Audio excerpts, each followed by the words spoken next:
Ahojte milovníci módy a dobrého štýlu. Zimná sezóna je tu a spolu s ňou aj kúsok látky, ktorý nesmie chýbať, najmä na Vianoce. Dnes si rozpletieme príbeh tartanu. Sú to tie klasické škótske kocky, ktoré na nás kričia nielen z našich šatníkov, ale aj z vianočných dekorácií. Prečo je ale tartan vnímaný ako vianočná látka? Ide najmä o farby. Síto červená, tmavo-zelená a kráľovská modrá evokujú domácu pohodu a hrejivosť. No tartan nie je len o Vianociach a farbách.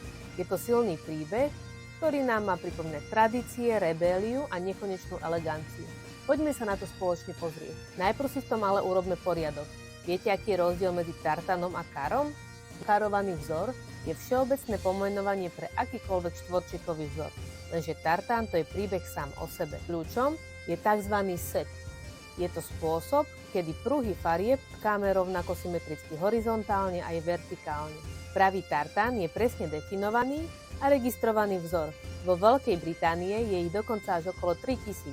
Tartán sa v Škótsku stal symbolom príslušnosti. Od 17. storočia mal takmer každý klan svoj vlastný vzor spojený s klanovým kiltom. Po povstaní Jakobitov v roku 1746 prišiel zákaz nosenia tartanu. Nie, nebolo to nič pekné. Paradoxne, tento zákaz spravil z tartanu symbol škótskej rebélie a identity. Potom neskôr, v 70. rokoch 20. storočia, sa tartan stal uniformou punkového hnutia. Za aristokratickej látky sa tak stal symbol anarchie. Poďme sa teraz spoločne pozrieť na 3 najznámejšie tartany, s ktorými sa môžeme stretnúť. The Black Watch, vládny set. Tlmený vzor v modrej, zelenej a čiernej. Prečo? Vznikol pre vojenské jednotky v 18. storočí na udržiavanie poriadku. Keďže ho nosili vojaci z rôznych klanov, stal sa univerzálnym a môže ho nosiť takmer každý. McDonald tartan. Výrazný tradičný tartan najsilnejšieho a najstaršieho klanu, známeho ako Páni ostrovov. Bohaté farby ako zelená, modrá a červená odrážajú ich historickú moc. Royal Stuart. Toto je ten pravý vianočný hrdina. Prevažne červený, s veľkými zelenými a modrými štvorcami. Je to osobný tartán britského panovníka, kráľovského rodu Stuartovcov. Je dôležité poznamenať, že väčšina klanov má viacero tartanových variantov. Napríklad moderný používa silné chemické farby, ktoré sú omnoho tmavšie a sítejšie. Naopak, starodávny sa snaží verne replikovať tie svetlejšie tóny starých prírodných farbív, teda rastlinné farby. Ďalej je tu lovecký variant, ktorý je tlmenou verziou plnou zelených a hnedých odtieňov. Ten bol pôvodne navrhnutý čisto pre maskovanie počas lovu. A nakoniec formálny štýl, pri ktorom sa často nahrádza hlavné pozadie bielou farbou. Ten sa používa na slávnostné príležitosti. Tartán sa perfektne hodí k sofistikovanému a nadčasovému prístupu k móde.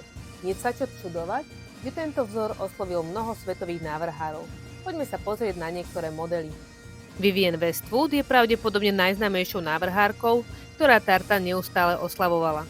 Vzala tradičný škótsky motív a premenila ho na symbol britského punku a vzdoru. V kolekcii Anglomania jesen-zima 93-94 vytvorila vlastný tartan pomenovaný po jej manželovi s názvom Mac Andreas. Tartan je oficiálne uznaný a používa ho vo svojich kolekciách dodnes. Pre Alexandra McQueena bol tartan hlboko osobný, odkazujúci na jeho vlastné škótske korene. V jednej z jeho prelomových kolekcií, jesen-zima 95, použil tartan na rozrezaných, potrhaných a odhaľujúcich odevoch. Kolekcia mala odkazovať na anglické podrobenie škótskej vysočiny v 19. storočí. K ďalším patria Chanel, Ralph Lauren, Bottega Veneta alebo Michael Kors. Pre značku Andrea Martini, ktorá stavia na precíznych strihoch, nadčasovej elegancii a kvalite, predstavuje tartan ideálny sezónny akcent. Tartan si okrem obdivu k remeslu zaslúži aj rešpekt voči svojej histórii. Od prísnej symetrie vzoru, cez klanové dedičstvo, až po punkovú rebeliu a vianočnú atmosféru. Tartan je skrátka vzor, ktorý asi nikdy nevyjde z módy. Tak schválne, pozrite sa do svojho šatníka a budete prekvapení, koľko detailov so vzorom tartanu nájdete na svojom oblečení. Počívky, goliere, lemy, nehovoriac o celých šatách, kabátoch, bundách a košeliach, samozrejme bytový textil, obrusy, utierky, závesy, postelné prádlo, reskovky, no tartan je skrátka všade. Do komentáru nám môžete napísať, kde všade vidíte tartan okolo seba vy. Nezabudnite dať samozrejme aj odber na kanál Andrea Martiny, aby vám neuniklo žiadne ďalšie video a vidíme sa na budúce. Ahojte!